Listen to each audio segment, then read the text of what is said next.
ಕಾಲೇಜ್ಗೆ ಹೋಗಿ ಓದ್ಕೊಳ್ರಿ ಅಂದರೆ ರೋಡ್ನಾಗ ಹೋಗೋವ್ರಿಗೆಲ್ಲ ಪೋಸ್ ಕೊಡ್ತಾರೆ. ವಿಡಿಯೋ ಕೊನೆವರೆಗೂ ನೋಡ್ರಿ ಏನಂತ ಹೇಳ್ತೀನಿ.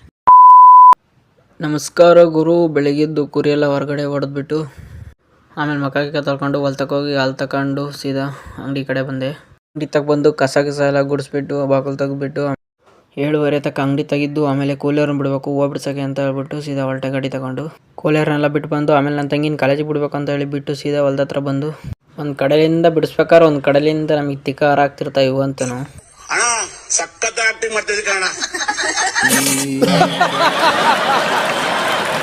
ಬಿಸಿಲು ನೋಡಿರಿ ಇವತ್ತು ಮುಷ್ಣಿಗೆ ಮುತ್ಕೊಡ ಅಂತ ಬಿಸಿಲು ಹೊಡಿತೈತಿ. 7:15 ಅಜ್ಜಿ ನಾಡ.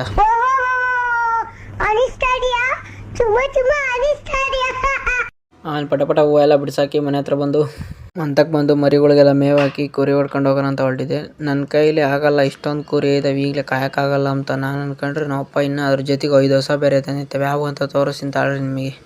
ಇವರೇ ನಮ್ಮ ಮನೆಗೆ ಹೊಸ ವ್ಯಕ್ತಿಗಳು. ಎಲ್ಲ ಗಂಟೆ ಹಾಕೊಂಡಿವೆ, ಗಂಟೆ ಆಡ್ಸೋಕ್ಕೆ.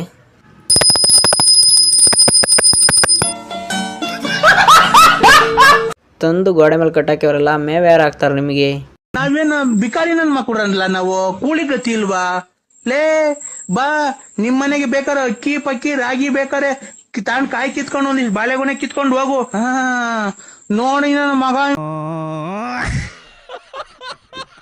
ಇಷ್ಟಕ್ಕೂ ನಮ್ಮ ಮನೆಗೆ ಬರ್ರಿ ಅಂತ ಯಾರು ಹೇಳಿದ್ರು ನಿಮ್ಗೆ? ಎಷ್ಟು ಕುಡ್ದಿರ್ಬೇಕಲ್ಲ ಲೋಫರ್ ನನ್ನ ಮಗ.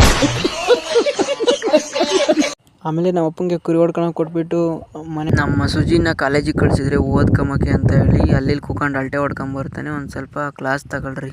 ದೇವ್ರು ನಿನ್ಗೆ ಒಳ್ಳೇದು ಮಾಡ್ತದ. ನಮ್ದು ಒಂದು ಆನೆ ಇದೆ, ಬಂದಿ ನೋಡ್ರಿ ಹಂದಿ ನೋಡ್ರ ಅವನು ನಮ್ಮನ್ನ ಫುಲ್ ಕುಡ್ದ್ಬಿಟ್ಟು ಹೆಂಗ್ ಮಾತಾಡ್ತಾನೆ.